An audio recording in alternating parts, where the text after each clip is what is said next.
Vamos a continuar ahora con una clase que me parece a mí muy entretenida en realidad, porque nos pone en un escenario de atención de pacientes desde un punto de vista de la intervención terapéutica. Los esfuerzos que hemos nosotros desarrollado durante el primer semestre para entender el mecanismo patogénico y en lo que llevamos de este segundo semestre para ir reconociendo cuadros que son altamente prevalentes en la atención odontológica, siempre nos hemos focalizado en todo lo que es la comprensión de los diferentes trastornos y también en su historia natural, cómo pueden llegar a evolucionar, y así también como en lo que puede corresponder al, al entender para dónde va dirigido el tratamiento. Entonces, en ese mismo contexto, nosotros hemos estado tratando de entender y de desarrollar un proceso de maduración, ¿cierto? Dirigida, intensa, sistemática, para poder entonces ir entendiendo estos procesos, pero ahora viene el momento de la atención. Y en la atención, nosotros en numerosas ocasiones hemos hablado de si cede o no cede a los analgésicos, si requiere de antibioterapia, em, más allá también de lo que puede ser una trepanación, bio, necropulpectomía o exodoncia como acción terapéutica, pero esto de la indicación farmacológica era algo que estaba como así como suspendida, anunciada, pero no con mucha precisión. Entonces, en este contexto, nosotros en esta primera parte vamos a referirnos principalmente a lo que es la prescripción farmacológica desde un punto de vista operativo. Esto no es un curso de farmacología, sino que es una forma de cómo nosotros podemos y debemos de entender la responsabilidad de lo que implica indicar un medicamento y también empezar a conversar respecto a fármacos que son de uso habitual en la atención odontológica.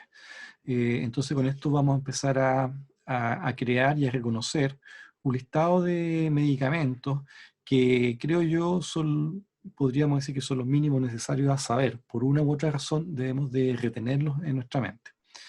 Eh, Así que eso, digamos, es la invitación de lo que vamos a tratar de desarrollar en este rato durante esta primera parte de la tarde, ¿ya?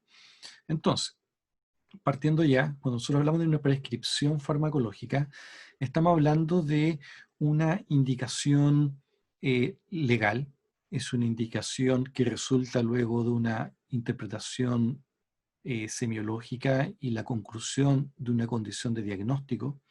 Entonces, siempre cuando nosotros llegamos a esto de la prescripción, de prescribir algún medicamento, un remedio, como popularmente se le llama, lo cierto es que eso es consecuencia de todo el proceso que vivimos ya dentro del método diagnóstico.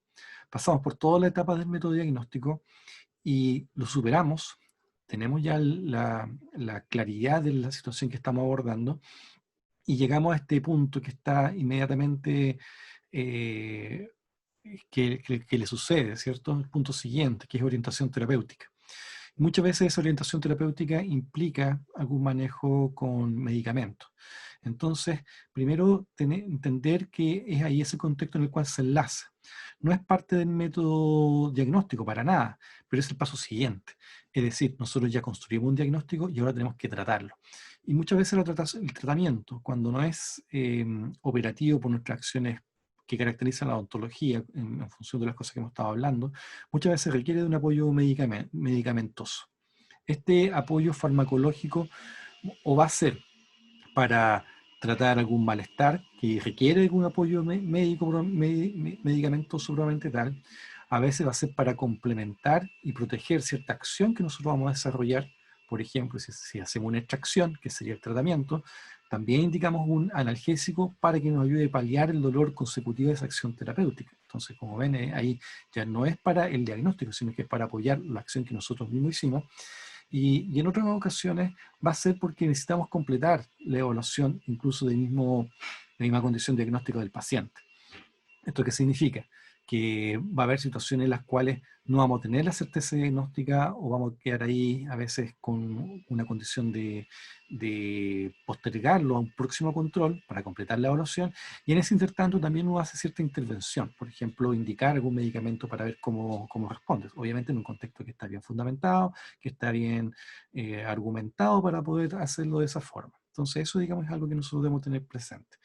Y lo otro, referente a las mismas acciones farmacológicas, debemos tener siempre presente, siempre, siempre, siempre presente, que estos medicamentos que nosotros estamos dando no es a la enfermedad, se lo estamos dando a un paciente. Y este paciente trae condiciones de base, condiciones eh, previas que nos obligan a tener en cuenta. Por ejemplo, si un paciente tiene una gastritis, hay un grupo de medicamentos que ya no debería de darlos o podría no darlos. O si los voy a dar, necesito de un medicamento complementario para que esa gastritis no se agudice. O si un paciente es alérgico, entonces yo debo considerar opciones a esa condición de alergia que el paciente puede arrastrar. O que este paciente puede estar tomando uno que otro medicamento por una u otra razón, y que en esa situación debemos de advertir eventuales interacciones farmacológicas ante esa situación que nosotros vamos, a ese medicamento que nosotros vamos a indicar y que puede de algún modo interferir con las acciones que el paciente está tomando por otras enfermedades. Entonces, eso por un lado. Y el otro aspecto que también es altamente relevante a tener presente cuando nosotros estamos hablando de una indicación farmacológica, nos referimos a todos los efectos colaterales que están asociados a la medicación. Eh, ya no solamente por esa interacción inmediata o esa condición preexistente que tiene el paciente, sino que efectos secundarios que pueden llegar a haber. Es decir, son efectos indeseados que sí o sí van a llegar, y en eso aspecto uno debe tener claro en detectarlos, debe estar muy claro en cuáles son las posibilidades o diversidad de reacciones que pueden haber, y por ende entonces esta atención y este cuidado que nosotros debemos tener presente debe ser algo que debemos tener más que en alerta, sino que en completo conocimiento de lo que implica una responsabilidad con el paciente que nosotros estamos atendiendo. Ese paciente que nosotros estamos atendiendo, también podemos hacer la siguiente lectura. Ese paciente ha pagado para que tú lo atiendas. Ha contratado tus servicios para que tú seas un profesional competente. Entonces, esa misma situación tenemos que tener permanentemente esa lectura para uno y ambas direcciones, ¿ya? Nuestro sentido de responsabilidad ciudadana y la confianza en la cual ese ciudadano deposita en nosotros. Entonces, estos son aspectos que uno no debe de subestimar, y por ende es relevante que lo tengamos permanentemente presente en lo que implica este contexto de lo que es una prescripción farmacológica, ¿ya? Nuevamente, solamente insistir que esta dinámica y esta actividad que vamos a desarrollar ahora no es un curso de farmacología, sino que más bien es una forma instrumental de qué aspectos debemos tener presente al momento de indicar un medicamento que nosotros ya estamos hablando y tenemos que empezar a verlo. Ustedes se dirán que están recién en segundo año. Bueno, yo digo, qué bueno que estén recién en segundo año y que ya sepan de que estas cosas tenemos que hacerlas y podemos hacerlas y tenemos que hacerlas bien, ¿ya? Así que eso es algo para que tengamos ahí también en consideración. Eh, bueno, primero presentarle la estructura de una receta, ¿ya? Una receta tiene básicamente esta organización. Vemos que hay diferentes zonas, y estas zonas son las que regularmente uno espera ver y observar. Eh, Quizás la menos relevante es la de acá. No tenemos por qué tener algún tipo de filiación institucional. Lo más importante es presentar el encabezado con quien está emitiendo esta receta. La receta es un documento legal, es un documento serio, y que solo ciertas profesiones están facultados para hacerla. Lo pueden hacer médicos, matronas hasta cierto grado, y los dentistas. Y más allá, nadie más puede. Los veterinarios también pueden. Pero básicamente esto es una condición que es bastante restringida en cuanto a lo que nosotros podemos hacer el uso de una receta. Por eso, cada cierto tiempo aparecen noticias de recetas fraudulentas, uso indebido de recetas y cosas así. Entonces, esto debemos tenerlo presente, que es un documento muy serio y que parte su seriedad porque ¿quién la emite? Entonces, aquí viene un concepto clave. En el borde superior, en, la, en el cuarto superior, quinto superior de esta receta, que nosotros le vamos a llamar receta a esto, va el nombre del profesional. Ahí dice profesional, vamos a corregirlo al tiro. Profesional. Se especifica la profesión puramente tal, el RUT, que lo individualiza, y eso es lo que legalmente nosotros debemos tener presente. Si nosotros llegamos a utilizar algún logo de tipo institucional, por ejemplo, que puede ser el nombre de la universidad en nuestro caso, o de nuestra clínica particular, o de nuestro mega prestador, ahí irá el nombre de la institución y los detalles, que también tiene que ir con el RUT y todos los aspectos propios de lo que implica la dirección del servicio. Aquí también falta un aspecto de la dirección del servicio, donde ocurre la atención. ¿Ya? Otro elemento que es importante a considerar se refiere a que las recetas ojalá estén foliadas, es decir, que tengan un número y una secuencia en cuanto a la historia de número de receta en el cual tú vas. En un momento va a partir, tu primera receta va a ser la 000001. ¿No? Yo en este momento voy a mi receta 7000 aproximadamente. ¿Y por qué sé que voy a la 7000? Porque tengo el registro de la 1 hasta la 7000, o sea, hasta ahí vamos. Entonces, ese digamos lo que uno debe tener presente también dentro de lo que implica ello. Esto en realidad no está dentro de una rigurosidad legal, el número o el folio, pero es probable que en un pronto sí aparezca como una indicación más reglamentada, pero sí ayuda harto al orden suyo, al orden del control, al orden para el paciente, y le da más seriedad. Entonces mi consejo es que sí efectivamente incorporen el número del folio de ello. La segunda parte, ya superada esta primera que corresponde a la individualización del profesional y de los espacios donde se está emitiendo este documento, viene todo esto que corresponde a la individualización del paciente. Entonces, aquí debemos de poner por lo menos el nombre y el apellido, ojalá los dos apellidos, y con eso nosotros estamos indicando a quién va dirigido esta receta. Todos estos aspectos son importantes no solamente porque estamos haciendo una precisión de quién tiene que recibir, sino que esto también está afecto a eventuales beneficios, seguros que puede tener la persona y que después va a querer recuperar parte de la inversión. Recordemos que la salud en nuestro país es un bien de alto costo, lamentablemente es un bien y no es un servicio de libre acceso y acceso total, ni acceso igualitario, sigue siendo restringido. Entonces, por lo mismo, las personas para poder recuperar parte de esa inversión tienen que contar con herramientas de este tipo. Entonces, debe ser individualizado el nombre y el root idealmente. La fecha es tremendamente importante, la edad también, y a veces también se sugiere incorporar el peso, ¿cierto? Especialmente en condiciones de niños, personas en edad infantil, porque esto de algún modo condiciona, o sea, no es que de algún modo, condiciona definitivamente la cantidad de medicamentos que debemos de señalar. Y el último aspecto consiste principalmente en la dirección. Entonces, en rigor, nosotros generalmente completamos nombre y fecha. Eso si nosotros llenamos una receta rápida, igual va a funcionar. Idealmente deberíamos poner el root también. Lo que piden, bueno, y en cuanto a la dirección, eso es obligatorio cuando tú vas a indicar algún medicamento de tipo psicotrópico, que nosotros los dentistas también en ciertas circunstancias también los indicamos. Entonces, es necesario, es relevante que nosotros tengamos claridad de lo que implican estos espacios y que, como vemos, esto viene después de lo que es la individualización del profesional o del centro de atención. Viene después entonces la individualización del paciente.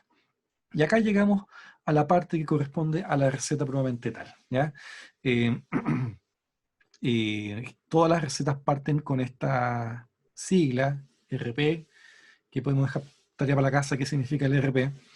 Y se entenderá que toda la indicación y prescripción farmacológica viene en este espacio. Este es el área de trabajo nuestro, es acá donde nosotros llenamos la información, en cuanto a lo que implica luego de lo que hicimos de la interpretación diagnóstica, es acá donde llenamos. Pero este aspecto nuevamente es muy importante, es fundamental y es esencial dentro de lo que significa la estructura de la receta. Entonces aquí podríamos decir que es el cuerpo de la receta y con ello entonces indicamos nuestra acción farmacológica, el medicamento que vamos a indicar. Y por último, al pie de la receta aparece todos estos aspectos de individualización de profesional. Nuevamente, aquí tenemos de acuerdo a lo que implica la estructura de la receta, pero acá es quien va a firmar. Entonces, ahí tú pones tu nombre, tu timbre, tu firma, tu rúbrica, ¿cierto? Y con ello entonces tú tienes estructurado lo que es tu receta, ¿ya?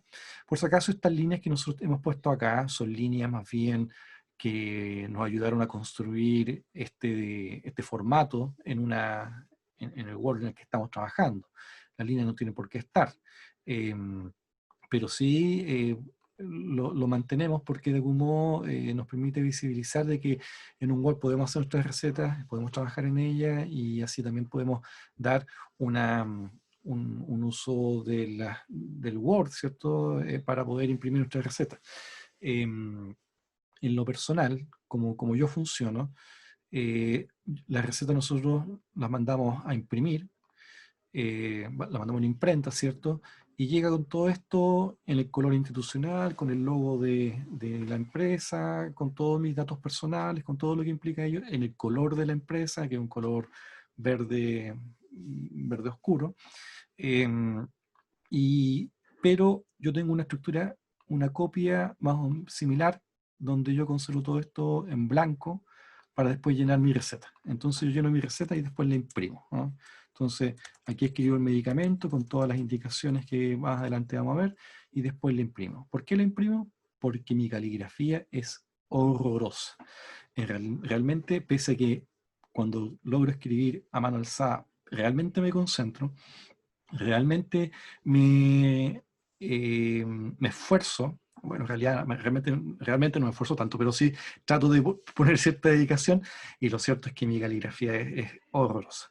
Entonces, no es una letra que me llene de orgullo. Eh, entonces, como yo estoy entregando un documento serio, porque yo soy serio, estoy entregando un documento formal porque mi paciente lo necesita, entonces yo me esfuerzo en que mi receta sea lo más legible posible. ¿Y cómo lo compenso? La imprimo. Entonces, con eso no hay nada que el paciente pueda objetar, no hay nada que el farmacéutico pueda no interpretar y queda todo bien escrito. Y la segunda consecuencia es que queda todo bien guardado. Eso, digamos, lo altamente importante también. Entonces yo tengo un historial de las recetas que le indico al paciente y con ello yo sé qué medicamentos le hemos indicado, cuál ha funcionado, cuál le ha traído problemas, en qué posología, cómo se los tomó. Entonces vamos haciendo un registro histórico a partir de ello. Entonces eso es importante también tenerlo presente. Entonces ocupar una impresora hace 10 años era discutido, hace 15 años era imposible y ahora está siendo mucho más operativizado en las grandes instituciones y en este momento deberíamos considerar que debería ser casi parte del servicio que uno va a estar ofreciendo. Entonces, a mí me ha pasado muchas veces que cuando yo le entrego la receta al paciente, el paciente se sorprende, me dice, primera receta que entiendo, ¿no? Y después cuando yo hago la interconsulta, también me la celebran el que recibe la interconsulta, porque es una estructura que está bien presentada, bien ordenada y por sobre todo legible. Y eso también tenemos que defenderlo. Nada de que quiero tener letra de doctor, que mi letra es parte de mi sello. No, si no te entienden, debería darte vergüenza. Sencillamente tienes que preocuparte de entregar un documento que sea entendible por todos aquellos que tienen que leerlo. Y te dar cuenta que después que son por lo menos otras dos personas que tienen que leerlo, por lo menos dos. Uno, el personal de farmacia, y segundo, la persona que tiene que seguir tus instrucciones. Así que por eso, ojalá puedan imprimir sus recetas. ¿Ya? ¿Alguna pregunta hasta acá? No, Ya. hasta ahora todo bien. Bien, hay un aspecto más a considerar que se llama el pie de imprenta. El pie de imprenta corresponde a un texto que aparece al costado, donde se señala la dirección, el fono y todo lo que implica los detalles de contacto de quien imprimió el documento. Y esto nuevamente destaca la seriedad de lo que implica el contar con este documento. Generalmente el pie de imprenta está, como ven, fuera del marco de la receta, pero de algún modo está señalando quién fue el que lo imprimió. Entonces, como yo les comentaba, las recetas que yo emito la mandamos a una imprenta, y la imprenta yo no tengo ni que decirle, él sabe qué tiene que hacer. Y efectivamente pone todos sus detalles de quién es responsable de la edición de ese trabajo, ¿ya? Independiente que después yo lo pase por la, por la impresora, lo cierto es que este documento, esta parte, debería estar presente.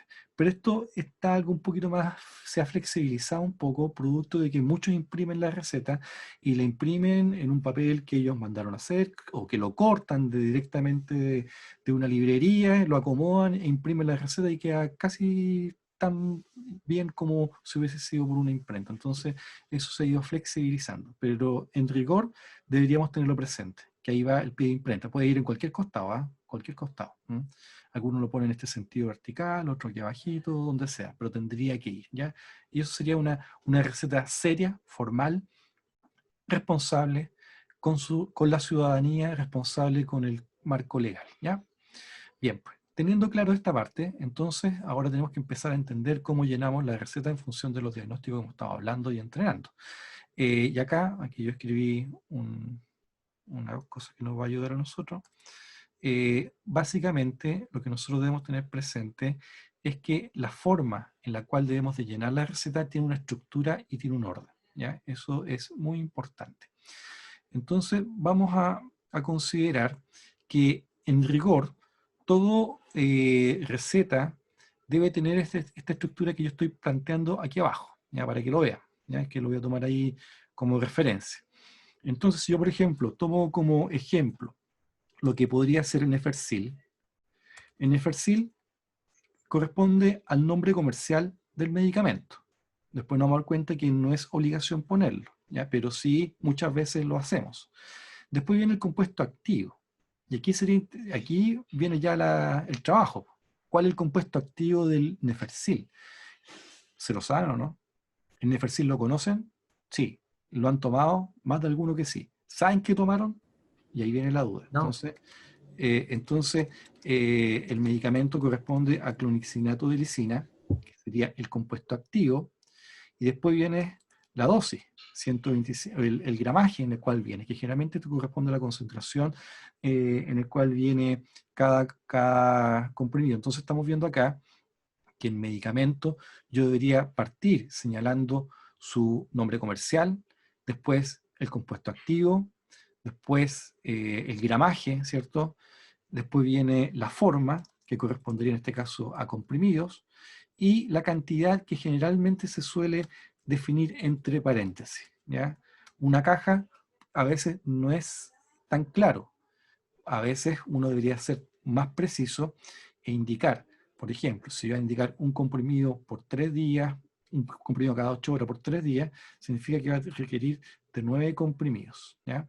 Entonces, eso es básicamente lo que uno debería de llegar a indicar, ¿ya? Entonces, a veces uno pone 9 comprimidos o pone directamente 9, porque entiende, ya se habló de 9, ¿ah? Y a veces pone una caja, por ejemplo, si es, también puede ser opción. Pero como ven, esta línea que hemos descrito acá es una línea absolutamente técnica. Y esta línea técnica es la que lee el farmacéutico. Por eso regularmente uno dice que esta línea es la línea del farmacéutico, porque después viene la línea del paciente. ¿Y cuál es la línea del paciente? Tiene que ir descrito lo que el paciente debe hacer. Generalmente ponemos un verbo de acción, que no siempre lo ponemos, pero en rigor en este caso lo vamos a notar. Por ejemplo, tomar, ¿cierto? Porque se tiene que tomar un comprimido. ¿Qué va a tomar? Un comprimido, que correspondería a la cantidad, ¿cierto? Cada Vamos a poner acá 6 a 8 horas, ¿cierto? Ahí va la periodicidad o frecuencia y la extensión por 3 días. Entonces, esta línea que nosotros estamos describiendo acá es la línea del paciente. Entonces nosotros reconocemos que por cada fármaco que nosotros estamos escribiendo o indicando, nosotros deberíamos de reconocer que hay una línea que es para el profesional, que entiéndase, que es la línea del farmacéutico, y la línea del paciente. Uno por si acaso no lo pone en colores, ¿eh? Para que no crean que es así, uno lo nota así nomás, ¿eh? Entonces pone ahí Nefercil con lisina 125 miligramos, comprimido, una caja. Tomar un comprimido cada 6 8 horas por 3 días, ¿ya? ¿Se entiende? Entonces aquí vemos una forma ordenada, muy clara, donde sabemos qué es lo que tiene que leer el farmacéutico o el personal de farmacia y la línea que tiene que leer el paciente. En realidad el paciente lee esto, Nefercil, un comprimido cada 6 8 por 2 o 3 días, ahí depende de lo que estemos prescribiendo. Pero se entiende que en lo que estamos haciendo nosotros es seguir esta estructura, que es lo que estamos planteando nosotros acá, y eventualmente uno podría incluir, en el caso de la línea del paciente, algún otro aspecto más a observar, ¿ah?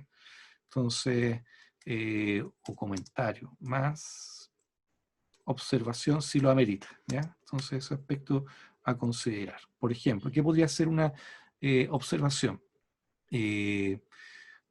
Tomar abundante agua al momento de su administración, ¿ya?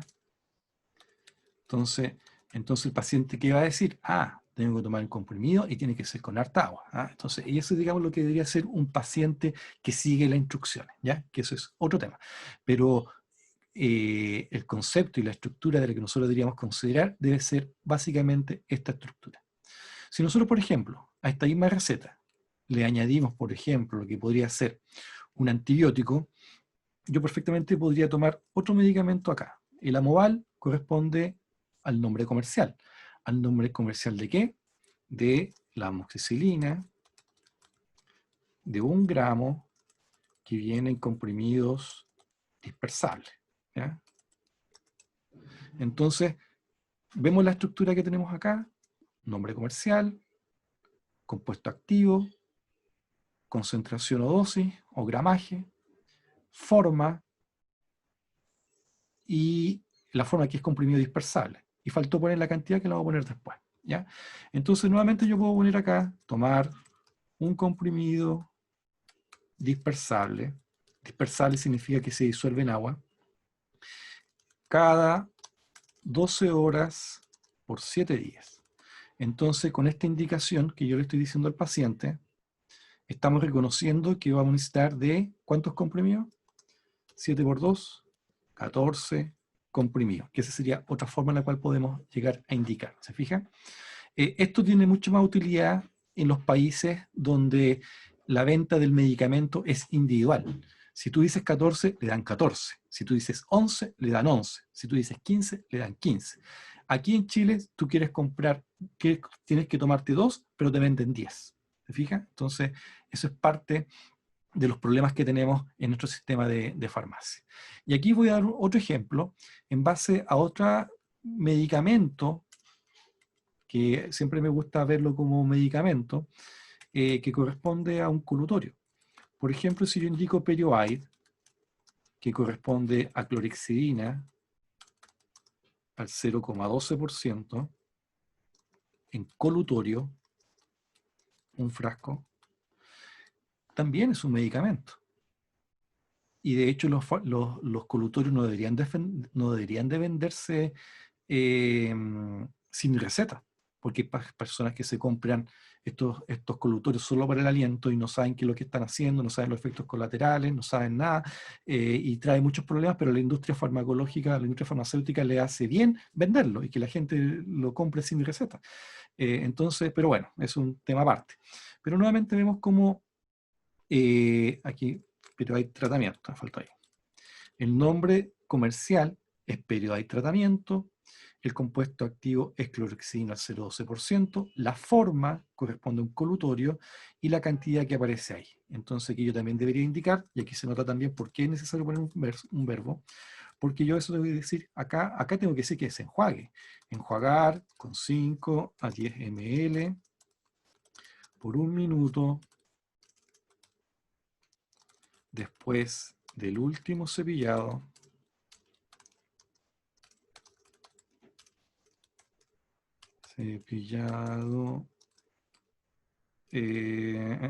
por 10 días. ¿Mm? Entonces, no reenjuagar ni diluir. ¿Ah? ¿Por qué pongo eso? Porque muchos pacientes creen que tienen que hacerlo. O siguen las indicaciones hasta acá, y como no les gustó el medicamento, después se enjuagan con agua. Entonces, echan a perder toda la acción de intervención. Entonces, de ahí nuevamente el entender a qué nos referimos con estas partes, cómo lo podemos diversificar en lo que implica, en este caso, un comprimido dispersable o un colutorio, y recordar que el concepto de forma se refiere básicamente a lo que podríamos entender de manera coloquial a la forma comercial, a la presentación comercial. La clorhexidina yo lo encuentro en gel, lo encuentro en crema, lo encuentro en colutorio. La amoxicilina yo lo encuentro en comprimido, lo encuentro en supositorio, lo encuentro en jarabe. ¿Cuál forma es la que vamos a indicar? ¿De qué va a depender?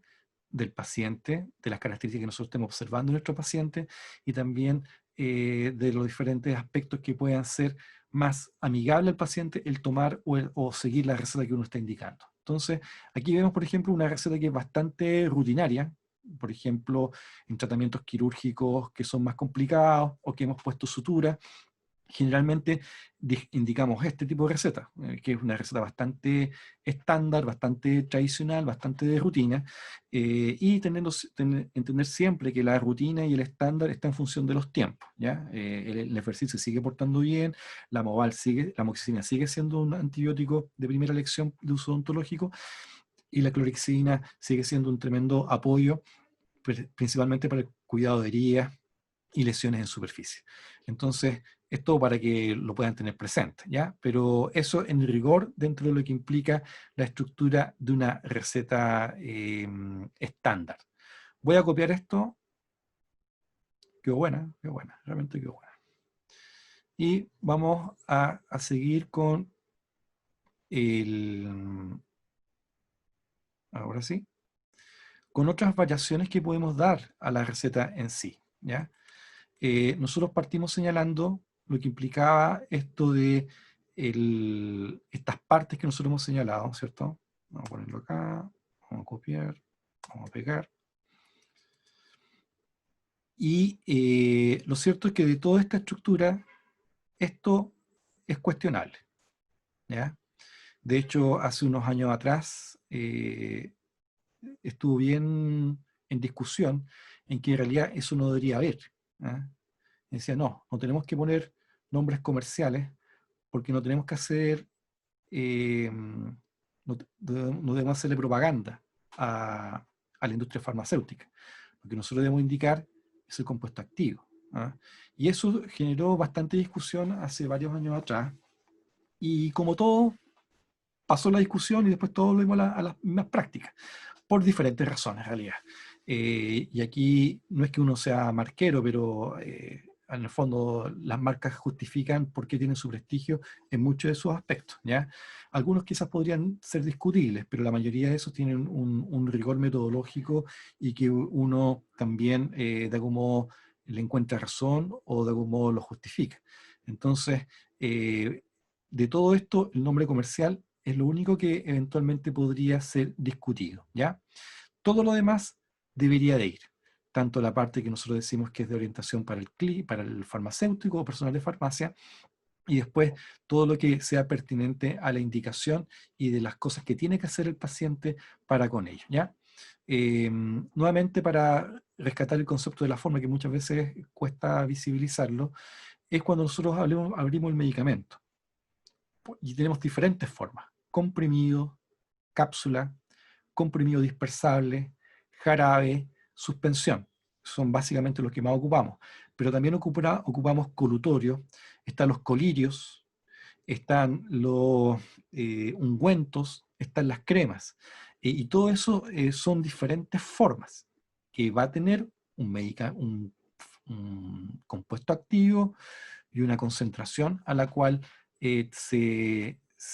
tú lo vas a encontrar y lo vas a reconocer. Obviamente, si estamos hablando de una crema, indicaremos la cantidad de crema que se va a necesitar, o en este caso los CC que podríamos llegar a requerir, ¿ya? De manera aproximada.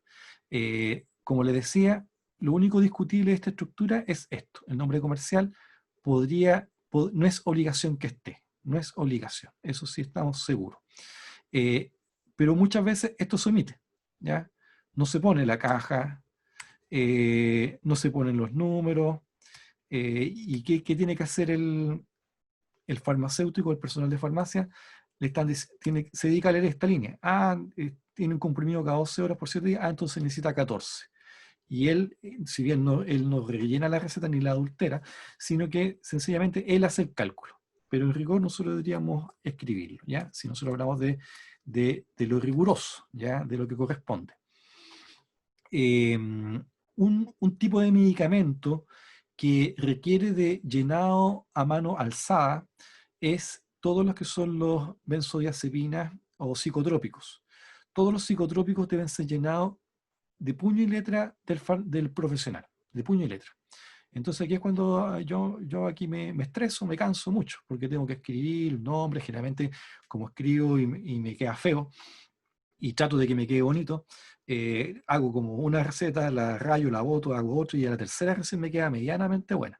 Entonces, pero todo tiene que estar escrito a mano alzada. Nombre, a que es obligación ponerle edad cuando tú indicas un psicotrópico, y todo lo que corresponde a la línea del farmacéutico, personal de farmacia, y las líneas que corresponden a la atención a la línea del paciente deben ser también escritos a mano alzada. ¿Cuál es la restricción? En medicamentos psicotrópicos, ¿ya? Eso en cuanto a las características de la receta. No sé si hay alguna pregunta o un comentario o alguna Sí, observación. Rodrigo. Sí, dime. Mira, el referente, que es súper importante en realidad por una cosa de costo, bueno, ellos más adelante van a manejar eso en farmacología, seguramente no sé si se lo van a decir, a nosotros no nos dijeron nada de eso, por lo menos me consta. Ajá. Que lo que tú muy bien dices del nombre genérico, o sea, perdón, del nombre comercial respecto al nombre genérico. Si ustedes, por ejemplo, dan un nombre comercial, aproximadamente unas 10 veces más caro que el genérico. Si dan amoxicilina con clavulánico es un precio, 7.000 pesos.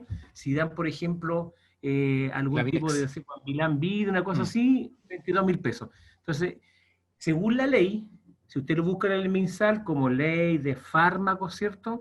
Les va a decir el 23 de noviembre de 2017, toda farmacia está obligada a tener medicamentos bioequivalentes. O sea, no le pueden decir Correcto. no hay.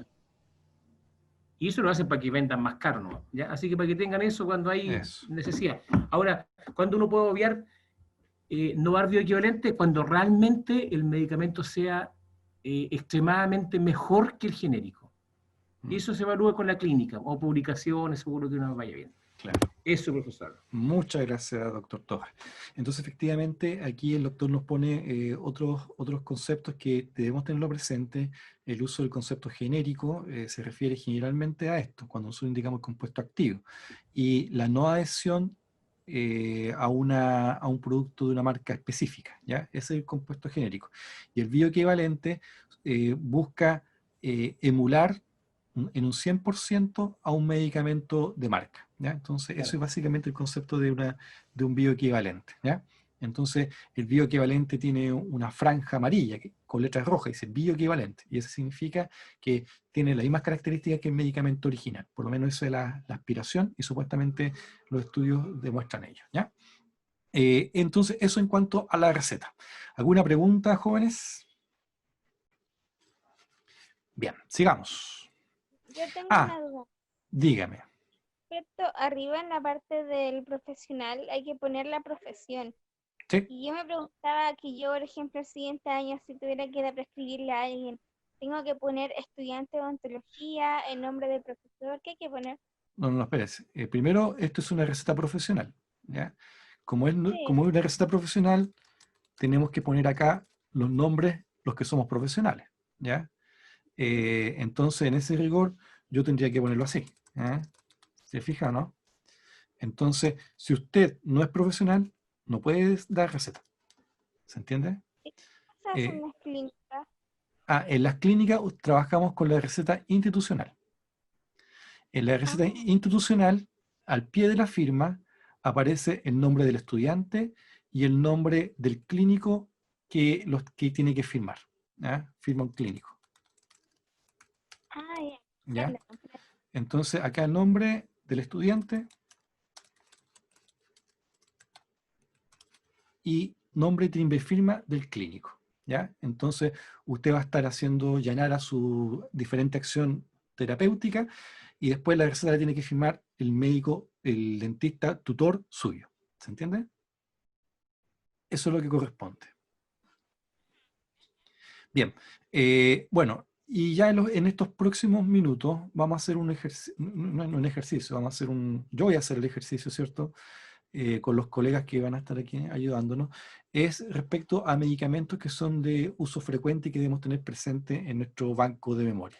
Entonces, aquí vamos a dar un listado, entendiendo que ya sabemos cómo llenarlo, de medicamentos que son útiles tenerlos, ¿ya? Entonces, este es un listado nada más, así que para que lo tengamos presente. Entonces, uno de ellos, el que tenemos que tener siempre presente, es el ibuprofeno. El ibuprofeno viene en dosis de 200 miligramos, 400 miligramos, 600 miligramos, y esto es generalmente lo ocupamos como analgésico y antiinflamatorio, ¿cierto? Eh, analgésico y antiinflamatorio. Recordemos que esto corresponde a un AINE, ¿cierto? Entonces, todos los analgésicos AINE tienen propiedades analgésicas, todos tienen propiedades antiinflamatorias y todos tienen propiedades antipiréticas.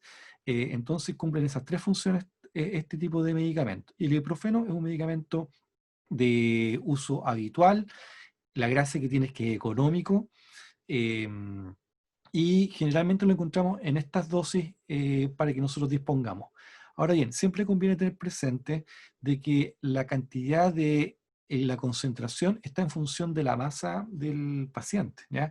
Yo voy a indicar un medicamento de 200 miligramos a una persona adulta de relativamente baja talla, pero si tenemos una persona muy robusta, es decir, ya sobre los 95 kilos, 90 kilos, ¿no? 95 quizás, deberíamos considerar una dosis que sea mayor, ¿ya? Porque siempre todo esto, que es algo de farmacología básica, está en función de la masa de la persona. Entonces, por eso, si nosotros revisamos la receta, el concepto del peso tiene esa utilidad, pero como también le decía también hace un ratito, esto es más relevante en el caso de los niños, porque hay un niño que pesa 5 kilos, un niño que pesa 15 kilos, no tiene nada que ver con una persona que pesa 50 kilos y al cual le indicamos esto. Entonces, el ibuprofeno, por ejemplo, que viene en estas presentaciones, es muy útil, pero nuevamente te conviene tener presente este tipo de aspectos al momento de indicar un medicamento. Otro tipo de medicamento que sugeriríamos es el meloxicam. El meloxicam es un fármaco de la línea de los oxicam, que la particularidad que tienen los oxicam es que son medicamentos que tienen larga vida media. Entonces, la gracia de ellos es que son comprimidos que se toman una vez al día. Acá me faltó esto. Vamos a poner acá frecuencia, poner acá mejor. El ibuprofeno se toma 1 cada 6 a 8 horas. 6 a 8 horas. El meloxicam viene en dosis de 15 miligramos y esto se toma 1 cada 24 horas. Y también podemos encontrarlo en 7,5 miligramos. Entonces, si tenemos una persona más menuda, podemos indicarle 7,5. Entonces, la gracia de esto es que se toma una vez al día y a veces uno da uno cada 12 también, eventualmente, ya dependiendo de las características del cuadro clínico y y del cuadro que estamos nosotros siguiendo. Pero eso, ahí tenemos dos medicamentos ya de uso frecuente. Mientras yo le decía que el ibuprofeno es un medicamento relativamente económico, el meloxicam ya es un medicamento que empieza a ser más caro, más costoso. Entonces, si yo estoy trabajando en un servicio donde atiendo a gente, o la persona que estoy atendiendo no tiene la capacidad de pagar un medicamento que va a costar 7.000 u 8.000 pesos, en realidad este medicamento deja de ser un buen medicamento porque sencillamente el paciente no lo va a poder comprar. Entonces, debemos tener siempre presente este tipo de aspectos al momento de prescribir un medicamento. Y otro medicamento que vamos a indicar corresponde a la dipirona, ¿ah? La dipirona, recordemos que ese es un nombre popular, un nombre, no sé siquiera si es comercial, pero que corresponde al metamisol sódico. Metamisol sódico. Y este viene en dosis de 300 miligramos. Y este se toma uno cada 6 a 8 horas. ¿Ya? Y este realmente es un medicamento, para mí yo creo que es súper eficiente, es muy utilizado en el servicio público en las vías de administración parenteral, eh, y es increíblemente económico. Entonces, esto lamentablemente hace un tiempo a la fecha se levantó cierta aura de problemas que podían haber porque podía inducir aplasia medular y porque se encontró en un grupo chico, en un país y en una latitud demasiado oscura, pero lo suficiente para que generara este revuelo y esta preocupación. Pero en Chile, la idiosincrasia, que es un concepto que se usa mucho en farmacología, la idiosincrasia chilena tolera súper bien la dipirona. De hecho, a mí, de estos 3 medicamentos, quizás la dipirona es la más eficiente para mis dolores corporales que eventualmente pueda tener. Así que ahí está. Vamos a seguir dando otro tipo de listado, o sea, otros medicamentos más. Y en ello, el diclofenaco sódico es muy útil, y este viene en dosis bastante diversas. Viene en comprimidos, ¿cierto? En este caso, comprimido de 50 miligramos, y viene en cápsulas de 75 miligramos, ¿ya? Y también de 100 miligramos. Y alguna vez vi de 125 miligramos, ¿ya? Pero el de 75 y 100 ya son súper buenos, y es muy útil para dolores de oído, ¿ah? Para dolor de oído, y dolor articular, porque tienen la particularidad de depositarse en los líquidos del oído y en los líquidos articulares. Entonces es muy bueno para ese tipo de dolor.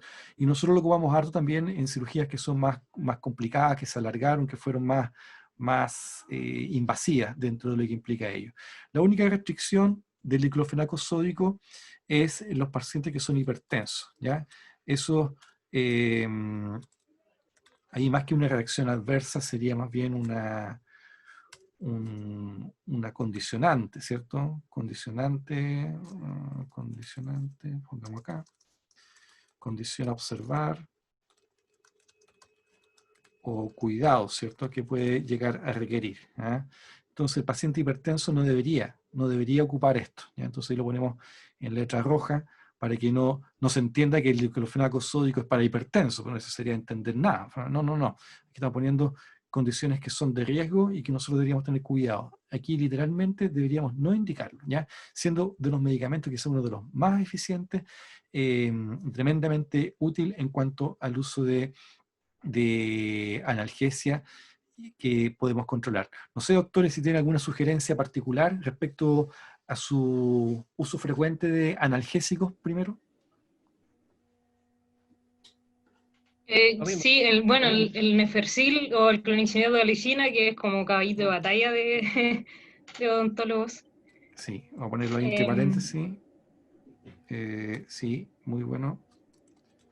Clonixinato Y el de paracetamol. Ah, correcto, se me estaba olvidando ese. Gran exponente de la analgesia. Y Sí, antipirético. Sí. Sí, faltan los antibióticos ahora que vienen ahí. Paracetamol, que se viene en 500 miligramos. 500 ya es de 1 gramo igual. ¿Hay de 1 gramo también? Ya. Sí. 1 gramo, ¿ya? Paracetamol es muy eficiente en el control de la fiebre, y entonces cuando nosotros, por ejemplo, estamos tratando un paciente con un cuadro viral que está pasando por el momento de complicación global, indicar un paracetamol es súper bueno como antipirético. En lo personal, al paciente con fiebre yo le indico diclofenaco, que es súper bien. Y uno aprende de esto también, a propósito de las experiencias propias, las experiencias familiares, cuando tu hijo se enferma, uno revisa qué es lo que prescribe el médico en su momento y uno aprende también de esas experiencias de rutina, ¿ya? Así que ahí tenerlo presente. Entonces acá, uso para la fiebre importante. Rodrigo, Dime. Josefa Martínez pregunta, no, bueno, naproxeno también, naproxeno ya no. Sí, Lo que pasa es que se puede encontrar, pero más difícil. El ketoprofeno también es útil. sí, Ahora, lo que yo le pregunto a mis pacientes, por ejemplo, es qué analgésico usa normalmente. eso, Porque muchos pacientes llegan, por ejemplo, con artritis, doctor, estoy tomando correcto. ketoprofeno, TU, una dosis diaria, o estoy tomando, no sé, pues, junto con Celebra y otros medicamentos.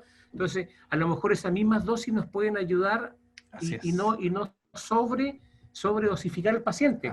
Pero Muy sí, bien, doctor. válido, ketoprofeno, diclofenaco, naproxeno.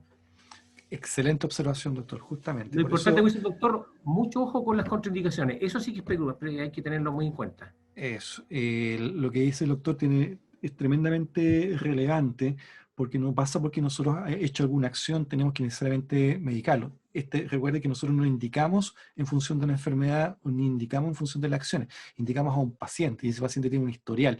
Y si el paciente tiene una enfermedad crónica y ya está siendo tratado por otra dolencia, por el medicamento, a lo mejor eso va a ser suficiente, ¿ya? En cuanto a naproxeno y el ketoprofeno, son medicamentos de esta misma familia, y claro, es cuestión de lo que va a implicar el uso y la experiencia que tengan ustedes mismos y los pacientes. En lo particular, yo he indicado en mi vida como una vez nomás ketoprofeno porque el paciente me lo pidió. Entonces, y ahí yo tengo que revisar cuál es la dosis, cuál es la concentración, cuál es la frecuencia, para que la prescripción sea lo más idónea. ¿Por qué el paciente me lo sugirió? Porque él decía que tenía muy buena experiencia con el ketoprofeno. Bueno, si es ese, vamos a buscar el ketoprofeno, buscamos en Google, buscamos en un vademecum y entregamos y completamos las coordenadas para poder tenerlo presente, ¿ya? Entonces, vamos a extender unos minutos más para que podamos cerrar esta idea. Y con ello, hasta acá hemos hablado de lo que implica la analgesia, el control del dolor, ¿cierto? De la fiebre, de los malestares, que nosotros estamos ahí regularmente manejando, pero también recordemos que tenemos que tener un listado relevante en cuanto a lo que son los antibióticos, ¿ya? Entonces, la amoxicilina es lejos lo que más ocupamos, y este viene en dosis de 500 miligramos, donde la cápsula es lo históricamente más utilizado. Todavía está disponible, pero ahora hay dosis de 750 miligramos en comprimidos, de 875 en comprimidos, de 1 gramo en comprimidos dispersables. ¿Se fijan? En esta forma, o sea, en este medicamento, acá hemos visto 3 formas distintas. Y eso es algo que nosotros debemos tenerlo presente también en lo que implica. Ojo que también nosotros ocupamos el jarabe, la suspensión. Y eso generalmente viene en 250 miligramos por cada 5 ml en la suspensión. Entonces, ¿por qué tenemos que saber esto? Porque muchas veces son pacientes pediátricos, son niños los que tenemos que ver, y con esta es la forma con la cual nosotros tenemos que indicar. Entonces, eso, digamos, es algo que nosotros tenemos que revisar y atender, ¿ya? Entonces, generalmente se maneja esto uno cada 8 horas, a veces uno cada 12 horas, y ahí uno va a ir manejando. Acá me faltó poner, en esta parte de acá, generalmente los 100 miligramos es uno cada 12, ¿ya? 12 horas. Aquí va a pasar algo que es distinto a los medicamentos antiinflamatorios, porque generalmente cuando uno lo indica, solamente, la mayoría de las veces es por acciones agudas que uno mismo está provocando, una trepanación, una extracción, y los medicamentos generalmente lo indicamos por 2 o 3 días, generalmente es eso, con los antiinflamatorios. Eventualmente lo podemos extender algunos días más, pero no se extiende tanto más allá. En cambio, los antibióticos, sé más riguroso en cuanto al tipo a la extensión. Y uno generalmente dice 7 días, y no son 4 ni son 5, son 7 días. Y en ese aspecto uno suele ser bastante más categórico al momento de entregar esta descripción. El doctor también nos adelantaba que hay ciertas fórmulas combinadas donde tenemos el ácido clavulánico con la amoxicilina. Y esto viene generalmente en dosis de 875 miligramos de amoxicilina por 125 de ácido clavulánico. Y esta combinación se da para mejorar la potencia de la amoxicilina. Supongo que esto ya lo vieron en metabolismo normal y patológico. Entonces la amoxicilina, siendo un beta-lactámico, el ácido clavulánico le confiere que el grupo y el espectro susceptible se amplíe y sea más, y pueda hacerse cargo de mayor cantidad de bacterias. El ácido clavulánico hace que la amoxicilina se vuelva más resistente a los gérmenes que producen beta-lactamasa. Entonces, esto es una combinación que es bastante útil. Generalmente se da en condiciones como sinusitis o infecciones bucales que son más rebeldes, más severas. ¿Ah? Entonces, uno debería tenerlas ahí permanentemente presente como una opción. Si bien generalmente partimos con la amoxicilina, la combinación con ácido clavulánico es disparar con una bomba más fuerte. Cuando tenemos pacientes alérgicos, generalmente la sugerencia es indicar acitromicina. La acitromicina es un fármaco de los macrólidos y que también es de amplio espectro y que se da generalmente como alternativa a pacientes alérgicos. Importante que esto lo tenemos que estar revisando en función de los protocolos, ¿ya? Porque si nosotros trabajamos en el servicio de salud, nosotros debemos saber que allá hay un protocolo. Y si toca un paciente alérgico a la amoxicilina, el protocolo te dice que tienes que indicarle acitromicina. No disparar con otro antibiótico. Entonces, esto un poco para que lo tengamos presente dentro de lo que implica el rigor del manejo de ella, ¿ya? Por ahora yo creo que vamos a dejar hasta acá. Este listado lo vamos a ir ampliando, tanto el de comprimidos como el de analgésicos, como el de antibióticos. Para nosotros es muy útil que empecemos también a mirar con atención lo que hace el metronidazol, también lo que es la clindamicina, que son medicamentos que uno debe también reconocer y saber prescribir, pero eso lo vamos a ver en los próximos capítulos, más adelante. Mientras tanto, ya le estamos diciendo, a esto hay que ponerle más atención, ¿ya? No sé si hay alguna pregunta, algún comentario. Bueno, esta hoja, por si acaso, lo vamos a compartir en el aula virtual y también el video de la presentación que estamos ahora haciendo. Así es que, para que ustedes puedan disponer de ella, mejorarla, completarla, y hacer el ejercicio de empezar a tratar de retener mentalmente estas columnas, incluyendo esta y esta otra, porque en realidad son fármacos que ocupamos regularmente, ¿ya? Ahora bien, más adelante se darán cuenta que no es pecado ocupar un vademecum, ocupar una ayuda a memoria o revisar internet. En realidad es lo que hay que hacer si tenemos dudas, ¿ya? Pero por lo pronto es también necesario incorporar en nuestra base de datos inmediata este tipo de medicamentos de referencia. Y si ya lo están viendo en metabolismo normal y patológico, pónganle más atención porque son medicamentos que uno ocupa regularmente, ¿ya? Eso, jóvenes. ¿Alguna pregunta? ¿Un comentario? No, profe, todo bien. Bien. Ya, jóvenes, entonces nos vemos a las 15:05, ¿ya? Retornamos a las 15:05.